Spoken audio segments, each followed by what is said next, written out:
Hello mga paps, andito tayo ngayon sa SSU sa taas ng building, sa rooftop ba. Ayan paps. Yung paps, makikita nyo doon yung baboy ramo. Ayun paps, mga baboy ramo yun. Ayun. At saka yan sa taas niyan, baka. Ayun. Mga paps. Yung ilog. Tayo sa rooftop mga paps. At yung kasama ko paps, nandun. Tatapos pa lang namin magkabit ng isang pinto dito sa rooftop kasi medyo may depresya na. Ito kami paps. Pakisupport naman po paps ng aking vlog.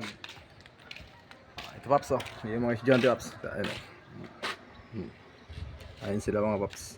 Tingnan nyo. Dito taas taas.